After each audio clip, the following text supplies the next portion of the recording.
Sarah, and Vinny on Alice at 97.3. We're going to start with Hateful Eight because unless you want to start with The Revenant. It's up to you, Sarah. You pick. Hateful Eight. Let's do it. All right. Oh, boy. This movie stars Sam Jackson, Kurt Russell, Jennifer Jason Leigh from Fast Times at Ridgemont High, Tim Roth, and he's Michael walked the Madsen. I'm not going to mention him, but he's walked the red carpet. You don't see him until the second half of the film. He's supposed to be a surprise, but I'm going to mention him because everyone knows he's in it by now. Channing Tatum.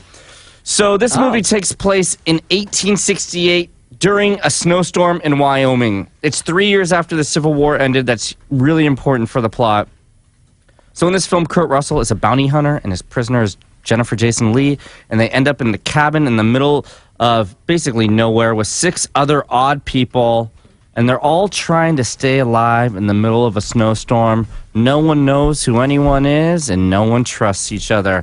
And if you kind of like the Who's Who type movie where things get revealed to the characters and the audience at the exact same time, you're going to love this. What's that movie, classic movie, 10 Little Indians or something like that? Is that what it's called? Maybe. Where everybody was in the same room and one by one people fall off until you find out who the killer was. That's this movie. Yeah. So this movie starts with an overture. What's an overture? It's a piece of music that's played by an orchestra, usually at the beginning of an opera, in order for the actors to get in place and wait for the curtain to rise.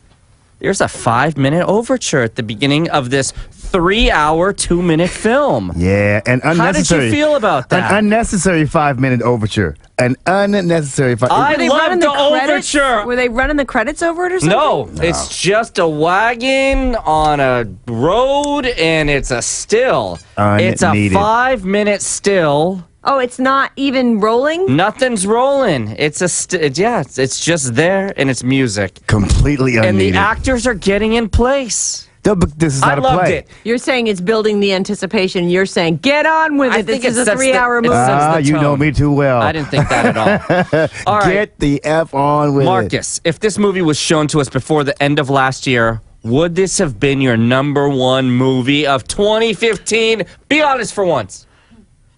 No, it would not have been. Oh. It would not have been. Would it have been yours, Hooman? No, but the next movie, it wouldn't have been my #1, but the next movie might have been. Just so you know. Oh. I don't want to give away too much. Marcus, does it feel like the actors give so much more of themselves because it's Tarantino? Like Kurt Russell? Yeah, of course. And there are many good reasons for that. First of all, actors love Tarantino because he writes such amazing dialogue for his characters. And they're always pretty unique, interesting characters to play. So, yeah, of course they do. Like, oh, my God, thank you for letting me be in this movie. Jennifer Jason Leigh, Kurt Russell, who hadn't been working in like 17 years. Right. So, yeah, of course. But I mean, Jennifer Jason Leigh is excellent, right? Amazing. Listen. And she's always been an incredible actress. Because it's Harvey Weinstein, I'm going to just go out on a limb and say she's going to win Best Supporting Actress at the Academy Awards for this role. Because Harvey Weinstein. He gets the votes. The snooty critics, the New York Times, Wall Street Journal, the New Yorker, all slam this movie, and they all say the exact same thing. Too sadistic, too bloody.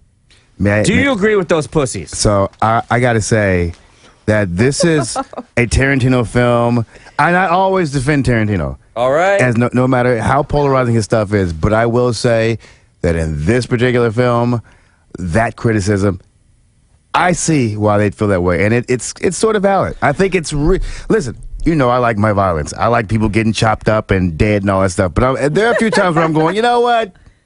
You didn't need to do that, did you? So there's a moment. You like it stabby. I'm not gonna give away too much, but there's a throw up scene in this film, and it's a long throw up scene. I mean, it is a long throw up scene. Should I go to the bathroom during that? No. Stay and watch it. But when it's happening, you know, I'm sitting with like 17 movie critics. Right. And there's a moment during the throw up scene that's so over the top that in the middle of the theater, I almost stood up, but I shouted, "That is so gross!" at the top of my lungs in the theater. Yeah, man. You know, it's just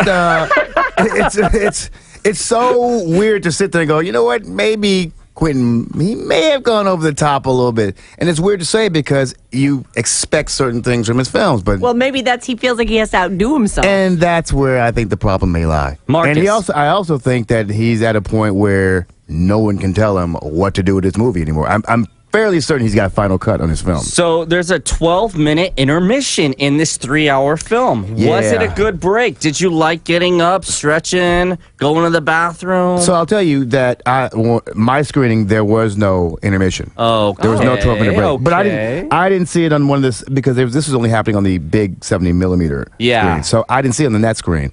But I will say, just thinking about it, no, I would not have wanted a 12-minute break. It's a long movie. I love the overture. I love the intermission. You're great, Quentin. Finally, we know. It's treated like a play. It's essentially a play. Good. I love it. And listen, the whole movie takes place in one cabin and in a stagecoach. Exactly. By the way, that's great filmmaking. If you can do everything in one room and in one set, like, you're brilliant.